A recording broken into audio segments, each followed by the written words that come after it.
ಮಾಡ್ಬೇಡಿ. ಈ ಶುಭ ಸಮಾಚಾರನ ಅಣ್ಣರಿಗೆ ಹೇಳಿ ಆಮೇಲೆ ನೀವು ಬಂದು ಹೇಳ್ತೀರಿ. ಅಣ್ಣ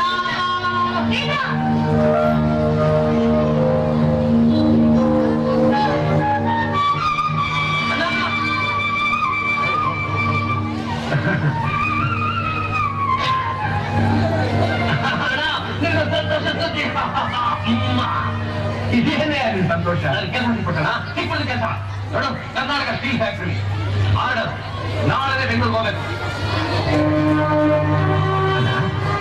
ಯಾಕಂದ್ರೆ ಗೊತ್ತಾಗುತ್ತೆ ನನಗೆ ಕೆಲಸ ಸಿಕ್ಕಿದ್ದು ನಿನ್ಗೆ ಸಂತೋಷ ಆಗಿಲ್ವಾ? ಶ್ರೀಧರ ಕೇಳಿ ಕೇಳಿ ನಾವು ಮಣ್ಣಿನ ಮಕ್ಕಳು ಕಡೆಯ 10 ಜನಕ್ಕೆ ಅನ್ನ ಹಾಕೋ ಕೈನ ಅನ್ನಕ್ಕೆ ಚಾಚಬಾರ್ದು. ಅಣ್ಣ ನಾನೇನ್ ಮಾಡ್ಲಣ್ಣ, ಚಿಕ್ಕ ವಯಸ್ಸಿಂದ ಈ ಕೆಲಸ ಮಾಡೋ ಅಭ್ಯಾಸ ಇಲ್ವಲ್ಲ. ನೀನೇನು ಈ ಕೆಲಸ ಕಲಿಯೋದು ಕಾಲೇಜ್ ಹೋಗ್ಬೇಕಾಗುತ್ತಾ? 10 ದಿವಸ ನನ್ನ ಜೊತೆ ಸುತ್ತಾಡ್ಕೊಂಡ್ರು ತನ್ನ ಪಡೆ ತಾನೇ ಬರುತ್ತೆ. ಅಣ್ಣ ನನಗೆ ವ್ಯವಸಾಯ ಮಾಡೋದಕ್ಕೆ ಮನಸ್ಸಿಲ್ಲ. ಈ ಕೆಲಸ ಸಿಗೋದ ಸುಲಭ ಅಲ್ಲ, ತುಂಬಾ ಕಷ್ಟ. ನೋಡು ಶ್ರೀಧರ, ಈ ಸರ್ಕಾರಿ ಕೆಲಸ ಅನ್ನೋದು ಒಬ್ರು ಕೈಗಾರ ಹಿಡಿಯೋದು ಸಾಧನೆ ಅಥವಾ ಇನ್ನೊಬ್ಬರನ್ನ ಜಬರ್ದಸ್ತ್ ಮಾಡೋ ಅಧಿಕಾರ. ನಮ್ಮ ಕೈ ಕಾಲ ಮೇಲೆ ನಾವು ನಿಂತ್ಕೊಳ್ಳೋ ಶಕ್ತಿ ಇರುವಾಗ ನಾವ್ಯಾಕೆ ಇನ್ನೊಬ್ರು ತಲೆ ತಗ್ಗಿಸಬೇಕು? ನಾವು ಯಾವಾಗಲೂ ತಲೆ ಎತ್ತಿ ಬಾರದು. ಅದು ಈ ಭೂತಾಯಿನ ನಂಬುದವರು ಮಾತ್ರ ಸಾಧ್ಯ. ನನ್ನ ಮಾತು ಕೇಳಿ, ಈ ನಿನ್ನ ಕೆಲಸಕ್ಕೆ ಚಪ್ಪಲೆಲ್ಲ ಕಟ್ಟಿಬಿಡು.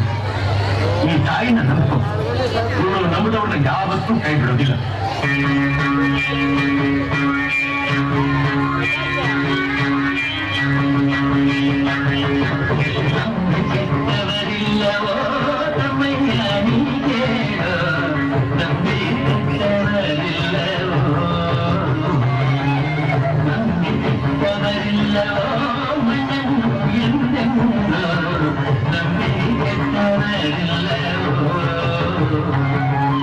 ಮಣ್ಣಿಂದ ಬಂದ ನಾವು ಮಣ್ಣಲ್ಲೇ ಇರಬೇಕು, ಮಣ್ಣಿಂದ ಬಂದ ನಾವು ಮಣ್ಣಲ್ಲೇ ಇರಬೇಕು. ಮಣ್ಣ ಸೇರೋ ತನಕ ಮಣ್ಣಿನ ಮಗನಾರು. ನಂಬಿ ಕೆಟ್ಟವರಿಲ್ಲ, ನಂಬಿ ಕೆಟ್ಟವರಿಲ್ಲವೋ ತಮ್ಮಯ್ಯ ನೀ ಕೇಳೋ, ನಂಬಿ ಕೆಟ್ಟವರಿಲ್ಲವೋ.